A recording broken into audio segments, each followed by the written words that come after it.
Attendance. Roll number 1, 9, 10. Ma'am 10 present. 1 ma'am present. 12, 14, 16. Ma'am 10 present. हाँ जी 9 भी present है. 12. ठीक है. Ma'am 12. ठीक है बच्चे. 12, 16 भी present है. 14 है. Yes, ma'am. 22, 29, 33. 33 ma'am present. ठीक है. Then 37, 41, 42. 42 present है. मैं 41 present. ठीक है जी. 42 present, ma'am. ठीक है जी. Then 53, 54, 56. 54 Present ma'am 53. 56 है. 56 present. ठीक है. 58, 59, 60. 60 present, ma'am. 60 present, 58 present, 59 है. 61, 63, 65. 61 present ma'am. 60 भी present है. 65 है. 63. ठीक है जी. 65 है. 67, 68, 69. Ma'am 69. Okay. 73, 74, 75. Yes, ma'am. 73. 75. तीनों present है. 76, 77, 79. Present ma'am 76. ठीक है जी. 7 and 9. नहीं है. 1505, 1506, 1508. 1508 present ma'am. ठीक है जी. और कोई है? 10, 12, 15. Ma'am 15. ठीक है जी. 16 को भी मैंने प्रेजेंट कर दिया Ghanshyam. Yes, ma'am. 18, 19, 20. 19. Ma'am 19 present ma'am. ठीक है. और कोई है? 21, 25, 29. Ma'am 21. Ma'am 21 भी प्रेजेंट. 29. ओके जी. 29 भी प्रेजेंट है. 30 भी प्रेजेंट है. 31, 32, 33. 31 present. 33 ma'am. हाँ जी. ठीक है जी. 35, 36. 36 मैम. ठीक है जी. तुम क्लास में रहते? पहली क्लास है तुम्हारी? Yes ma'am. 43, 44, 45, 46, 47. Sorry. Ma'am 15 47 present. ठीक है जी. और कोई भी नहीं आज? 43 प्रेजेंट अंकित. 44, 45, 46. 44, 45, 46 नहीं है. 40 present ma'am. 43 तो हो गया.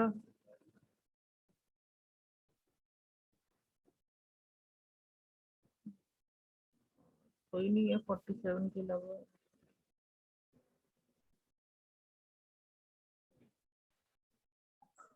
Ma'am 1506 की लगा देना अटेंडेंस.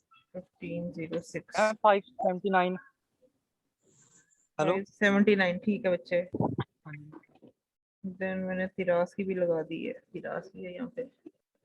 ठीक. अब सुन लो. अटेंडेंस सुन लो एक बार. एब्सेंटीज बोल रही हूँ सिर्फ. Roll number 22, 29. Priyanshu Saurabh. Then Rohit 59. Then 65 Khushboo, Ashish, Gurdeepak. Then Ashutosh, Meena, Shankar, Yuvraj, Himanshu, Sonu Bhardwaj, Akash. 15 18 present है. ठीक है जी. 18 को प्रेजेंट कर दिया. देन सोनू भारद्वाज, आकाश, पायल, फिरदौस, जसवीर, सोनू. 1546. कोई है इनमें से? नहीं. चलो ठीक है. बच्चे लास्ट टाइम हम लोग कर रहे थे. Hello ma'am. हाँ जी मैम मेरे को डाउट था. बोलो. मैम जो हमारा बेस्ट केस, रोस्ट केस और एवरेज केस होता है मैम, उसमें और मैम असम्प्रोटेक्टेड नोटेशन में डिफरेंस क्या है मैम? दोनों में हमें टाइम कॉम्प्लेक्सिटी बताते हैं. फिर मैम हमने उनको डिफाइन करने के लिए यूनिट्स है ना. हम कहते हैं Yes, हमारा ma'am. एल्गोरिदम. हम एक जनरलाइज वे में, जैसे हम कहते हैं तुम्हारा वेट है केजीज में हम मेजर करते हो, डिस्टेंस है किलोमीटर्स में मेजर करते हो. Yes ma'am. ठीक है. कि अब डिस्टेंस हम ये भी तो बोलते हैं मैं जलंधर से दिल्ली जा रही हूँ, this is a generalized way. लेकिन यूजिंग अ फिक्स नोटेशन कि इतना distance you need to travel, क्योंकि उसके रास्ते बहुत से हैं, तो वो यूनिट्स डिफाइन कर रहे हैं। बेस्ट केस का मतलब है कि यू आर, ये एक जनरलाइज वे है, you are getting the best output. उसमें बेस्ट पॉसिबिलिटी क्या है एक एल्गोरिथम की एफिशिएंसी को कैलकुलेट करने के लिए, that takes into account the minimum number of cases. Worst case means the worst case में मतलब काम करने के लिए वर्स्ट नंबर ऑफ, सबसे बेकार उसने काम किया है, वर्स्ट केस जनरलाइज टर्म है, जिसमें हम कहेंगे मैक्सिमम वो कितने ज्यादा से ज्यादा ऑपरेशन करे लेकिन काम तो करे। अब वो काम सक्सेसफुल है नहीं successful, that is a different case, पर मैक्सिमम वो कितनी बारी चलेगा एक काम करने के लिए, जैसे सर्च ही है, अब सक्सेसफुल है कि अनसक्सेसफुल है, लेकिन वो मैक्सिमम कितनी बारी लूपिंग करेगा, चेक कितनी बारी करेगा। तो वर्स्ट केस जनरलाइज टर्म है, that takes into account maximum number of cases, maximum number of operations, yeah, the maximum number of operations that are needed to execute to calculate the working of an algorithm or a software or a program, कुछ भी कह लो। Average means जब हमें आधे को approximately चलाने पड़े operations, जितने टोटल ऑपरेशंस है उसमें से half of we execute, half of the operations we execute and we reach the results. Ma'am जब हम मैम फिर मैम असंपटिक नोटेशंस मैम हम कब यूज करते हैं मैम? जब उसका यूनिट लिखने के लिए ओ इटसेल्फ डिफाइंस कि उसके केसेस कितने हैं, बिग ओ नोटेशन में हम ज्यादा डिफाइन करते हैं क्योंकि वो वर्स्ट केस को काउंट करता है कि मैम मैक्सिमम। जब हम देखो बच्चे, अब बेस्ट केस है, बेस्ट हमेशा ये होता है कि जैसे हम कहते हैं सर्च के केस में वन टाइम में वो सर्च मिल जाए, ठीक है, तो it's not possible every time. Yes ma'am, ठीक है, तो हम उसको ये लेके चलते हैं बेस्ट में भी कितने, जैसे अब सॉर्टिंग ही है, मान लो ऑलरेडी एरे सॉर्टेड थी, ठीक है, फिर भी Yes, उसको ma'am. मिनिमम n पासेस के लिए तो चलानी पड़ी ना, यस मैम चलानी होगी। क्योंकि बहुत बार क्या होता है कि हम इतनी सारी वो उसके ऊपर वो रिस्ट्रिक्शंस नहीं लगाते। जैसे कल ग्रुप में प्रांजित पूछ रहा था मेरे से सिलेक्शन सॉर्ट के ऊपर कि मैम ये मेरी सॉर्ट हो गई है, स्टिल अब मेरे को पासेस कितने चलाने पड़ेंगे। अगर तुम उस पर कंडीशन लगाओगे तो वो पास एग्जाम्प्ट होगा, नहीं तो पास तो वो चले गई, चाहे तुम्हारी एरे पहले सॉर्ट हो गई। 5 पासेस चलने थे, 3 पासेस में सॉर्ट हो गई, लेकिन अगर तुमने रिस्ट्रिक्शन नहीं लगाई तो 5 पासेस तो चलेंगे मिनिमम। Yes. ठीक है, चाहे उसमें मूवमेंट्स नहीं हुई या स्वैपिंग्स नहीं हुई, that is a different case. जैसे हम इंसर्शन सॉर्ट की बच्चे बात करते हैं, लेट इट बी, मैंने इंसर्शन सॉर्ट के लिए एलिमेंट्स आपके लिए 5 9 13 15, these are the elements required in the array and I have to sort these elements using insertion sort। अब insertion sort के लिए मुझे पता पासेस कितने चाहिए, एक मैम एक कम, ठीक है, और Yes, ma'am. कंपैरिजन किसके साथ होता है, उसके प्रीवियस वाले के साथ, टिल इट डिससैटिस्फाइज द कंडीशन। ठीक है, अब इस केस में क्या होगा, फर्स्ट पास में क्योंकि 5 का प्रीवियस एलिमेंट कोई नहीं है तो ये पास नहीं हम चलाएंगे, पास हम स्टार्ट करते हैं 9 एलिमेंट से। ठीक है, 9 का कंपैरिजन हुआ विद 5, क्योंकि ये ट्रू है, उसका लोअर एलिमेंट ही उसके पहले पड़ा है, तो 9 अपनी पोजीशन पे ही रहेगा, कोई मूवमेंट नहीं होनी, उससे प्रीवियस चेक करने की जरूरत नहीं है। No, ma'am. सेकंड पास में, ठीक है, 13 को कंपेयर किया 9 के साथ, क्योंकि 13 19 से 9 से बड़ा है तो ये अपनी पोजीशन पे है, मेरे को अब 13 को 5 से चेक करने की जरूरत नहीं है। एक कंपैरिजन के बाद मैंने डिसाइड कर लिया नो मूवमेंट, चलो आगे नेक्स्ट पास में 15 को जब 13 से कंपेयर के फिर ये अपनी पोजीशन में था, तो मेरे को इसको फिर से और आगे चेक नहीं करना, तो इसका मतलब मेरे को n-1 पासेस तो चलाने ही हैं इंसर्शन सॉर्ट के लिए, Yes, क्योंकि ma'am. हर बार कंपैरिजन कितना हो रहा है 1 का ही, तो total number of Right. Iterations क्या है बेस्ट केस के लिए n-1। पर यही अगर यहाँ पे अनसॉर्टेड होता तो ये 15 ने 13 के साथ कंपैरिजन भी देना था, इसके हायर के साथ भी देना था, उसके हायर के साथ भी देना था, Okay, तो ma'am. n टाइम्स वो खुद में चलता। उस केस में हम एक मतलब एक जनरल टर्म ले रहे हैं और एक फिक्स नोटेशन ले रहे हैं टू डिस्क्राइब द एफिशिएंसी कि कितने, एवरेज में मैंने सीधा कह दिया हाफ द नंबर, अब वो हाफ है कितना वो एग्जैक्टली मैं उसमें बताती हूँ एवरेज में, वो हाफ n/2 है, n² की फॉर्म में है, ठीक है, क्योंकि n² का हाफ करना भी अप्रोक्सीमेटली n² के इक्वल ही होता है, उस हिसाब से उसको बता रहे हैं। मैम जब हम हेलो, किसी मैम। चीज की टाइम मैम किसी चीज की हम टाइम कॉम्प्लेक्सिटी रिप्रेजेंट करते हैं मैम बिग ओ से क्यों करते हैं ma'am, big omega ma'am theta से क्यों नहीं करते? मैंने हम आपको जैसे पहले बताया था, हाँ मैंने कहा था ओमेगा जो होता है that is for the best case. Yes ma'am. ठीक है, अब कभी भी आप किसी चीज की कॉम्प्लेक्सिटी कैलकुलेट करने लगोगे, तुम्हें लगता है तुम एग्जैक्टली उतनी कैलकुलेट कर रहे हो, कर पाओगे एवरी टाइम?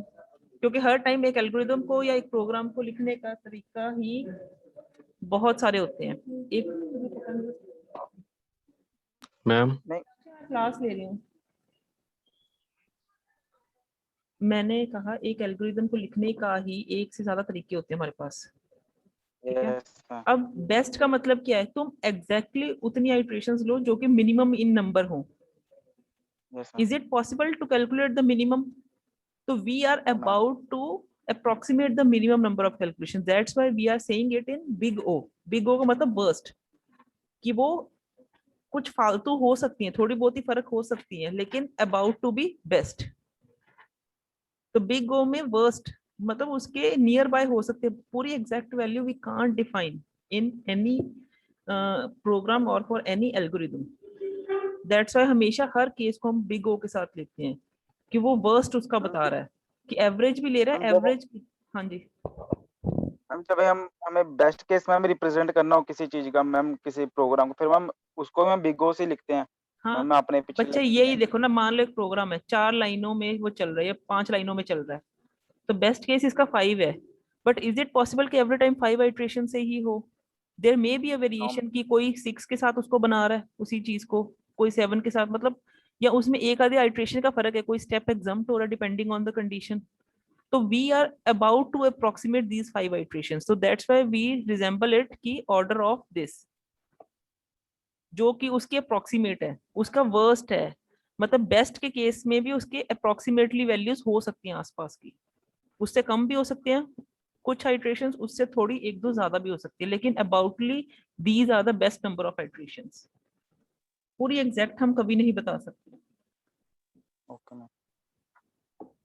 ठीक है, बिग ओ से बस ये समझ लो ना, Excuse me, वर्स्ट। ma'am. अब वर्स्ट किसका बता रहे हो, बेस्ट का वर्स्ट बता रहे हो, कि ज्यादा से ज्यादा बेस्ट में भी इतनी चलेंगी, उससे कम भी हो सकती है। हाँ जी बोलो, बोलो कौन बोल रहा है बच्चे?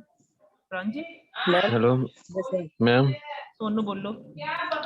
मैम मेरी अटेंडेंस लगा दीजिएगा। हाँ लगा देती हूँ, और कोई? Okay ma'am, thank you. लगा देती हूँ, 44 की भी लगा देती हूँ, 46 की भी लगा देती हूँ, और बोलो। मैम मेरी 35। 35 की भी लगा दी, और बोलो। हाँ जी बोलो, प्रांजित आप तो बोल रहे थे। मैम मैं कह रहा था कि मान लीजिए मेरे पास कोई प्रोग्राम है, अगर मैं उसका प्रोसेसर ऑपरेशन कैलकुलेट करता हूँ तो मैम उसका प्रोसेसर ऑपरेशन आता है 4n² + 4n + 2। Just a minute. Ma'am उसका प्रोसेसर ऑपरेशन आता है ma'am 4n² + 4n 4n square Yes, ma'am. plus 4n 4n plus 2। + 2। हाँ यस मैम। तो मैम यहाँ पे हमने जो 2 है और 4n है, इसको मैम हमने इग्नोर क्यों किया यहाँ पे? मान लो आपने एक एरे चलाई थी, the number of elements in the array is 10, n is 10। Yes ma'am. ठीक है, तो this n is defining a linear operation, एक टाइम लूप यस चली मैम। है। Yes ma'am. ठीक है, तो Yes, इसका ma'am. मतलब क्या है, इसका वेटेज, अब जो ये 2 है, 2 इज अ कांस्टेंट टर्म, वो हर बार यानी कि 2 इन नंबर ही चलनी है स्टेटमेंट, लेकिन this yes ma'am. Middle term varies on the value of n। अगर n एरे में 10 एलिमेंट है तो 10 बार लूप चलेगी, 20 एलिमेंट है तो 20 Yes, बार ma'am. लूप चलेगी, 50 एलिमेंट है तो 50 बार, तो 4 times n means 40। This loop is executing for 40 times, मतलब 4 ऐसी लीनियर लूप्स आपने लगाई हुई है, 4 बार यूटिलाइज की हुई है, लेट इट बी। Yes, ठीक ma'am. है, अब n स्क्वायर, अगर आप नंबर ऑफ एलिमेंट्स अभी 10 नहीं है, लेकिन उसमें जैसे सॉर्टिंग के केस में लगाते हो, इनर के अंदर इनर लूप, एक लूप के अंदर इनर लूप लगाते हो ना, तो ये क्या हो गया 100 Yes, ma'am. Times, 4 into 100 Yes, ma'am. 400 times. 400. Yes, ठीक है, ma'am. This operation counts into 400 times. तो मैक्सिमम जो वेटेज होता है, वेट किसका ज्यादा Yes, है ma'am. ऑपरेशंस का, 400 का। अगर ऐसी क्यूबिक होगी, Yes, ma'am. मान लो यहाँ पे होती है n क्यूब ही होती है, n⁻3। ठीक है, एक n क्यूब वाली है, अब 10 का क्यूब करो, that will count to 1000, yes. ठीक है। अब किसका वेट ज्यादा होगा? ऑब्वियसली क्यूबिक, कोई भी वैल्यू है, ओके मैम। ठीक है। तो जिसकी वजह से मैक्सिमम ऑपरेशंस को फर्क पड़ता है, टोटल काउंट को किसका फर्क पड़ रहा है? अब इसका वैल्यू होगी 1442। टोटल काउंट क्या हुआ? टोटल नंबर ऑफ ऑपरेशंस हुए 1442, लेकिन ये 1442 ऑपरेशंस में सबसे ज्यादा वेट इस 1000 का था, बाकी तो माइनर सी टर्म Yes, लग रही है। तो इसलिए हम कहते हैं जितनी ज्यादा पावर होगी उसको हम वेट देते हैं, और उसकी वजह से हम कहते हैं कि टोटल नंबर ऑफ ऑपरेशंस या इतनी बारी इसका इफेक्ट ज्यादा है प्रोग्राम पे, इसका टाइम यूटिलाइजेशन काउंट कर लो बस, बाकी वो माइनर से बनते जाते हैं फिर उसके कंपैरिजन में। क्योंकि मैंने वही कहा है, इसीलिए हम बिग ओ के साथ कैलकुलेट कर रहे हैं। पूरा कैलकुलेशंस करना इज नॉट पॉसिबल। अगर एग्जैक्ट करो तो 1442 काउंट हो रहे हैं। ये n की वैल्यू अगली बारी और होगी तो फिर वेरी कर देंगे। मान लो अगली बारी n की वैल्यू मेरी यहाँ पे 50 हो जाती है, तो ये number of operations, total number of operations फर्क पड़ जाएंगे। तो हमने मैम सिर्फ कुछ ऐसे एक, भी हाँ जी, मैम कुछ ऐसे भी प्रोग्राम होते हैं जो जो नंबर्स ऑफ इनपुट के ऊपर डिपेंड नहीं करते हैं। हाँ वो उनका फिक्स हो जाता है ना, मैं वही तो कह रही हूँ। हम जनरल, अब एक ही प्रोग्राम है बच्चे, सम ऑफ टू नंबर्स, अगर दो नंबर आपने यस फिक्स मैम। कर दिए, ठीक है, यस मैम। ठीक है, तो उसमें क्या है, वो एक फिक्स नंबर ऑफ आइट्रेशंस के लिए वर्क करेगा। 4 स्टेटमेंट्स पे आपने सम कैलकुलेट किया तो 4 बारी, 4 स्टेटमेंट्स के ऊपर उसका टाइम कॉम्प्लेक्सिटी हो जाएगा। After 4 statements it will go, एक कांस्टेंट टर्म के ऊपर डिपेंड है। यही आपने sum of two numbers for 10 times किया है, तो वो कितने टाइम्स एग्जीक्यूट किया है? 10 आइट्रेशंस, तो 10 के ऊपर फर्क चल जाएगा। यही n आइट्रेशंस के लिए किया है तो n टाइम्स उसका टाइम फर्क पड़ जाएगा। काम वही हो रहा है सम का, लेकिन एक काम सिंगुलर टाइम हो रहा है, एक काम रेपिटेशन में हो रहा है। तो रेपिटेशन कितनी बारी हो रही है? मैम इसको हम ये सिंपली कह सकते हैं कि हम बिग ओ नोटेशन के कारण मैम इसको 4n स्क्वायर को कंसीडर कर रहे हैं। हाँ हाँ, तो इसीलिए तो इसको लिखती हूँ order of n to the power 3 yes ma'am. I need to consider, क्योंकि मैंने सबसे ज्यादा प्रायोरिटी इसकी वजह से फर्क पड़ रहा है। 1442 वैल्यू में सबसे ज्यादा जो वेटेज है वो 1000 का है, तो ये ऑर्डर ऑफ n क्यूब की इसकी कॉम्प्लेक्सिटी होगी कि इसका time yes utilization ma'am. Is maximum out of all the. छोटे छोटे चिटपुट से काउंट करने लगोगे, इट्स नॉट पॉसिबल, कोई भी नहीं काउंट कर सकता। Hello ma'am. हाँ जी, मैम जैसे हमने big of n cube, ma'am इसका मतलब हमने इसका एक अपर बाउंड प्रोवाइड कर दिया, इसके ऊपर नहीं जा सकता, इसका मतलब ये है?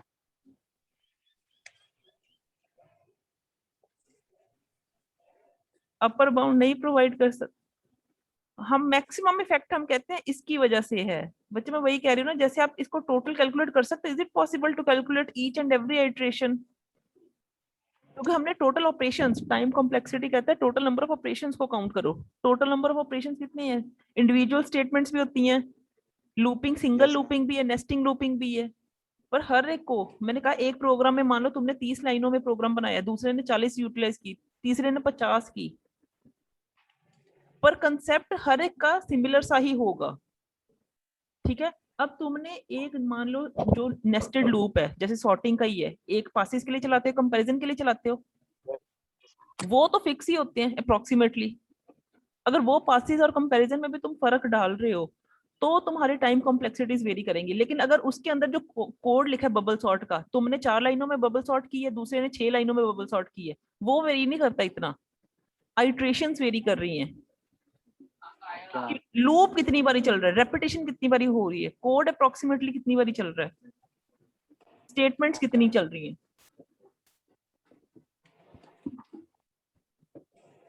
मैम हाँ जी, मैम जो वर्स्ट केस है मैम उसकी प्रोबेबिलिटी क्या है, मतलब कि वो जो वर्स्ट केस है वो हमेशा लास्ट में ही मिलेगा? हाँ अप्रोक्सीमेटली हम कहते हैं मैक्सिमम उसका काउंट ले रहे हैं, उसका मैक्सिमम काउंट क्या है। जैसे इसमें Okay, ma'am. 2 is not the maximum count. 1442 में 2 का रोल बहुत कम है, 40 का रोल बहुत कम है। 1442 में वेटेज देखो, 400 की वेटेज भी कम है, लेकिन 1000 की वेटेज बहुत ज्यादा है। तो हम कह रहे 1000 वेट Okay, किसकी वजह से आया? n क्यूब की वजह से आया। तो वर्स्ट केस हम कहेंगे यही चलता है इसका। ठीक है ma'am.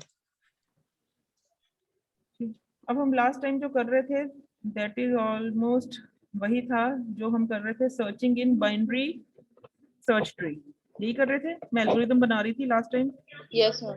Yes, ma'am. Search of BST, parameters क्या थे? ट्री लिया था कि ए लिया था? मैम ए लिया था शायद। तुम बोलो ना, तुमने क्या लिया था, मेरे को तो नहीं याद। मैम डाटा लिया था। अरे डाटा स्ट्रक्चर कौन सा था उसमें? डाटा स्ट्रक्चर मैडम ट्री लिया था। ट्री लिया था। मैम रूट था। रूट था। चलो हाँ, रूट था। Root comma then next is the data to be searched. Yes ma'am. ठीक है, हमने स्टेप 1 में क्या किया था? हमने कहा था if root is equal to null, अगर रूट की वैल्यू ही नल है तो क्या होगा? Then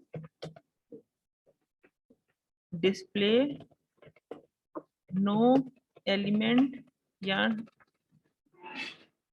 tree is empty and search unsuccessful। Step 2 में वही जो हमने इंसर्शन के टाइम पे लिया था, यहाँ पे एक और काम करेंगे, एंड रिटर्न। अगर रूट में ही वैल्यू नहीं है तो सर्च सीधा ट्री खाली है और सर्च अनसक्सेसफुल है, ऐसा कुछ नहीं मिलेगा तुम्हें उस ट्री में, और खत्म कर दो प्रोसीजर को, रिटर्न। स्टेप 2 में हमने क्या किया था?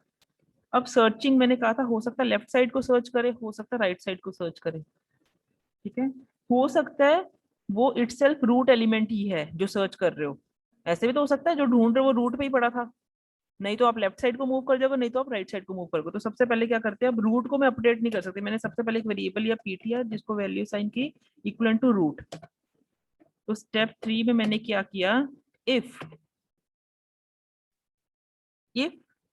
डेटा जो हम सर्च करने लगे हैं is equal, single equal means comparison हो रहा है, इज इक्वल टू पीटीआर के अंदर जो स्टोर्ड इन्फो पार्ट है, पीटीआर का जो इन्फो पार्ट है, अगर उसके इक्वल निकलता है तो क्या करे, डिस्प्ले करे सर्च सक्सेसफुल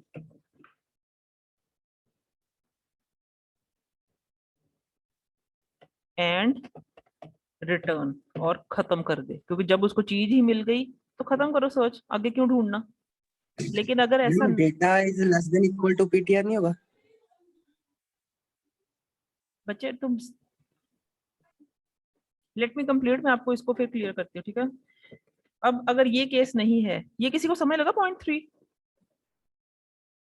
मैंने yes date ma'am. Ma'am data Yes, ma'am ma'am. जो रूट एलिमेंट root पे के पड़ा है, जो हम ढूंढ लेटेड भी रूट एलिमेंट 90 था, तो तुम ढूंढने की कोशिश भी 90 कर रहे हो, तो अगर 90 आपका, ये 90 इज द सर्चिंग एलिमेंट, और अगर 90 आपका पीटीआर का इन्फो पार्ट, पीटीआर इस टाइम क्या है, रूट, रूट के इन्फो पार्ट में ही पड़ा है, तो सर्च सक्सेसफुल वहीं पे ही होगी, रूट पे।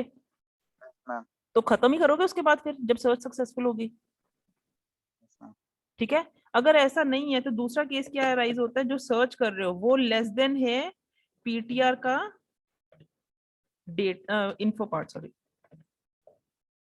या तो वो डेटा जो है छोटा है पीटीआर के इन्फो पार्ट से, क्योंकि ये बाइनरी सर्च ट्री है, अगर छोटा है इन्फो से तो हमें मूव कहाँ करना है, हमने ये सारा प्रोसीजर करना है search underscore BST for L child. अब यहाँ पे रूट एलिमेंट क्या बिहेव करेगा, पीटीआर का एल चाइल्ड। ठीक है, कॉमा, उसमें भी क्या ढूंढना, हमने डेटा को ही ढूंढना है। एल्स अगर ऐसा नहीं है तो ऑब्वियसली वो राइट साइड पे होगा, तो मैं प्रोसीजर कॉल करूंगी सर्च बीएसटी पीटीआर का चाइल्ड कॉमा डेटा। ठीक है, उसके आर चाइल्ड से डेटा की तरफ चले जाओ, और ये होता रहेगा। Step 5 display unsuccessful.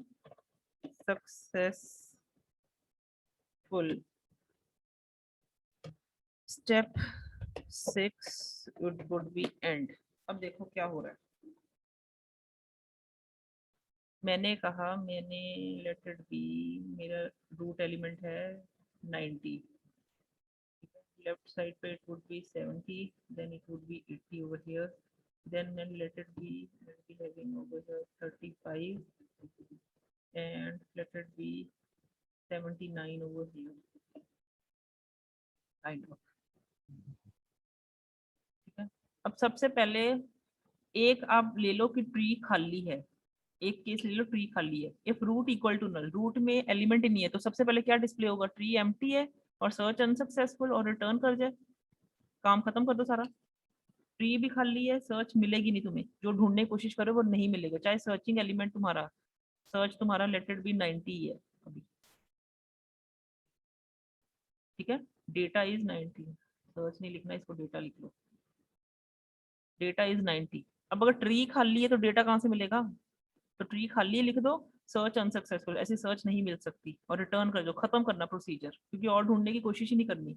पर अगर ऐसा नहीं है, सेकंड केस क्या राइज होता है, सेकंड केस में सबसे पहले इसका मतलब कोई ना कोई एलिमेंट तो जरूर है, तो सबसे पहले रूट एलिमेंट तो होगा, रूट एलिमेंट ही होगा सबसे पहले, चाहे अकेला एलिमेंट रूट ही है, मान लो रूट के अलावा और कोई है ही नहीं, 90 is the only element present,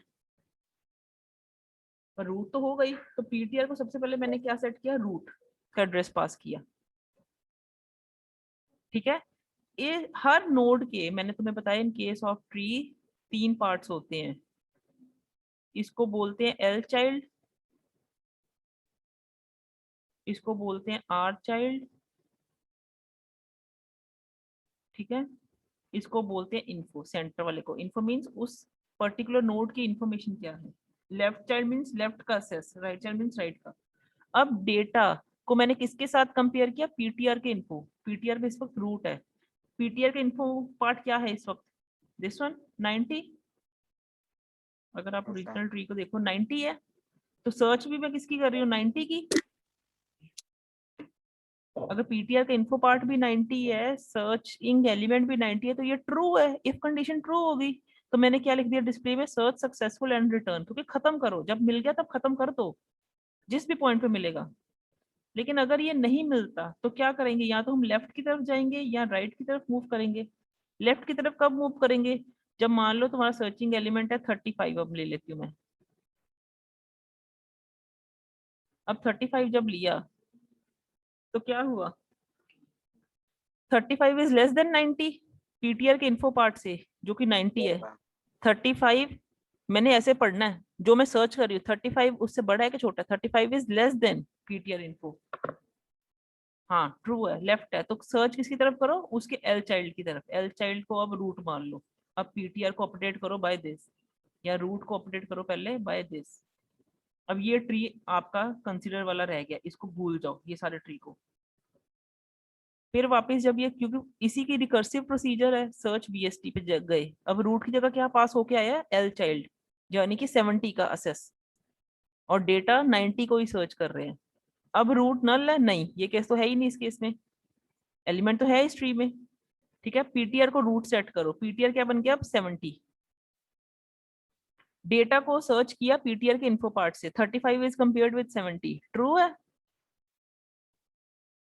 नहीं फॉल्स है, तो अभी स्टेप 4 पे जाएगा, स्किप कर गया ये कंडीशन, ट्रू नहीं हुई तो वो उसका अंदर नहीं जाएगा ना, नेक्स्ट पे जाएगा, data is less then PTR info, yes, अभी भी डेटा छोटा है, तो सर्च क्या करेगा फिर से बीएसटी का एल चाइल्ड के ऊपर, उसका एल चाइल्ड क्या है 35, अब ये ट्री भी खत्म हो गया एग्जिस्टेंस में,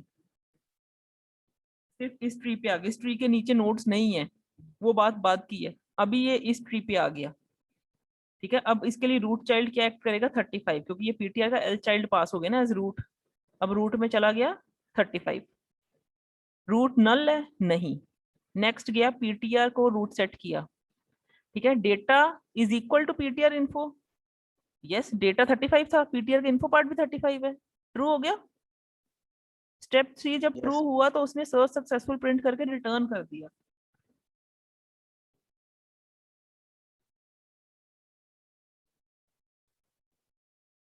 ठीक है, ठीक है। अब अगर मान लो यहाँ पे 34 है, मैं सर्च कर रही हूँ, लेकिन ये 35 है, ठीक है, अब 34 को सर्च करना है, यहाँ तक पहुंच गए, 35 तो प्रिंट कर दिया उसने सक्सेसफुल, लेकिन मान लो अगर ये भी नहीं था, अब रूट क्या बन चुका है, पीटीआर क्या बन चुका है 35, क्योंकि पीटीआर को रूट 35 पास हो चुका है ना। अब data is equal to PTR info नहीं, क्योंकि डेटा 34 है, इन्फो में 35 है, तो हम गए नेक्स्ट स्टेप पे। Data is less then PTR info, yes 34 is less then PTR info. इसने फिर से सर्च बीएसटी प्रोसीजर को कॉल किया, जब इसको दोबारा से कॉल किया वापस किया, अब रूट में क्या पास हो गया, इसका लेफ्ट चाइल्ड क्या था, नल, ठीक है। तो root equal to null means tree is empty and search unsuccessful. दोनों कंडीशन में से कोई एक कंडीशन होल्ड कर गई, या तो ट्री वाकई खाली था, नहीं तो उसकी सर्च जो है अनसक्सेसफुल होगी। किसी ना किसी पॉइंट पे आके ये अनसक्सेसफुल देने, ऐसे करो ये स्टेप स्किप कर दो, ये यहाँ पे ये अनसक्सेसफुल देगा, ये जाने की जरूरत नहीं, इधर चाहिए ही नहीं। स्टेप 5 मत लिखो, ये स्टेप 5 यही बन गया। एंड यहाँ पे जाके उसने सर्च अनसक्सेसफुल देनी है, कि किसी भी पॉइंट पे आके जब रूट एलिमेंट ही नल हो जाएगा तो सर्च अनसक्सेसफुल हो जाएगी। Got it? Yes ma'am. किसी यस को मैम। कोई दिक्कत है, कोई बात नहीं समझ में आई? ये अलग से लिखने की जरूरत नहीं है, क्योंकि वहां पे हम कंपैरिजन नहीं कर रहे, या यहाँ पे हम कंपैरिजन दोबारा कर सकते थे, ठीक है, पर वो रिकर्सिव प्रोसीजर कर रहा है, इतना जरूरत नहीं, उधर भी लिख दिया हमने search unsuccessful. In this way बाकी सारे पॉइंट सेम हैं। देखो, अगर इंसर्ट प्रोसीजर की बात करो, insertion into binary search tree, तो फर्स्ट स्टेप वही था, रूट नल है तो रूट पे इंसर्शन कर दो। इंसर्शन का बस यहाँ पे डिस्प्ले की जगह इंसर्शन का पार्ट लिखना है, कंडीशन तो वही है। सेकंड स्टेप भी वही था, ठीक है। थर्ड स्टेप ये नहीं लिखना था यहाँ पे फोर्थ स्टेप थर्ड स्टेप बन जाना था, और उसने इंसर्ट प्रोसीजर को कॉल करना था, और फिफ्थ स्टेप में एंड करना था। ये 4 स्टेप्स में उसने काम किया था फॉर इंसर्शन, और वही सारे स्टेप्स थोड़े से मोल्ड करके हमने सर्चिंग भी उसी के साथ कर दी, ठीक है। इंसर्शन हमेशा रूट नोड उसकी लीफ नोड की फॉर्म में होगी, सर्चिंग अगर हो गई तो ट्रू हो जाएगी, नहीं तो अनसक्सेसफुल। लास्ट केस है हमारा इस केस में डिलीशन का। Don't do this.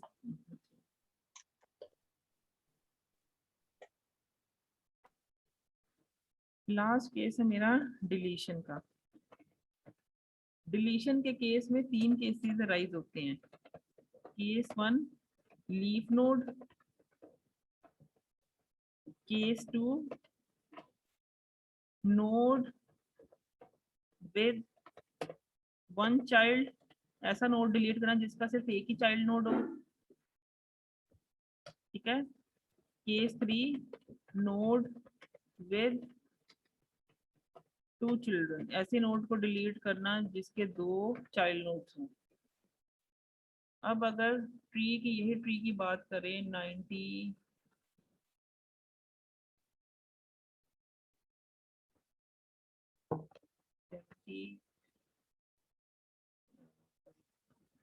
100, इससे ज्यादा चाहिए, then it would be over here, let it be 30, then over here it's 80, and let it be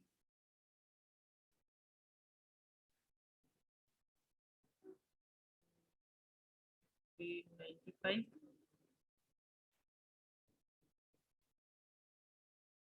ठीक है।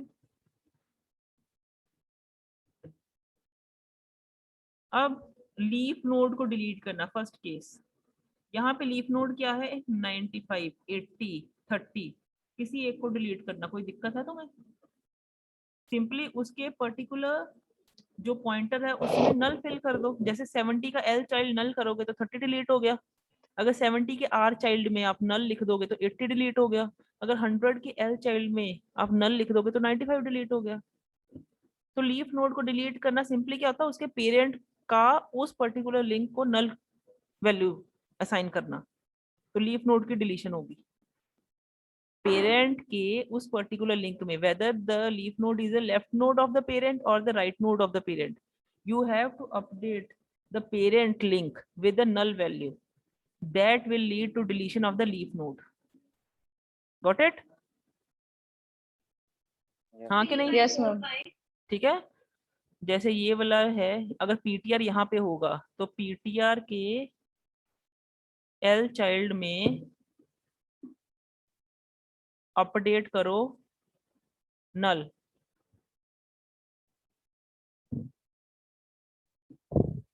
एल चाइल्ड में अगर पीटीआर के एल चाइल्ड में नल डाला, if PTR is pointing to 70 right now depending on the condition checking, ठीक है, तो ये क्या होगा 30 क्या होगा डिलीट होगा, क्योंकि अब पीटीआर के पास एस नल का है कि कोई लेफ्ट चाइल्ड नहीं है उसका, डिलीटेड माना जाएगा सिंपली, ठीक है। यही अगर केस 2 की बात करें, we are going to delete a node with one child, that is in this case deleting a node 100, लेकिन उसका एक चाइल्ड नोड है 95, 100 को डिलीट करना मतलब ये नहीं है कि 95 को भी डिलीट करो, हम सिंपली क्या करेंगे, we'll assign the child to its parent position. हम पीटीआर पे क्या असाइन करेंगे वैल्यू, अगर पीटीआर इस पॉइंट को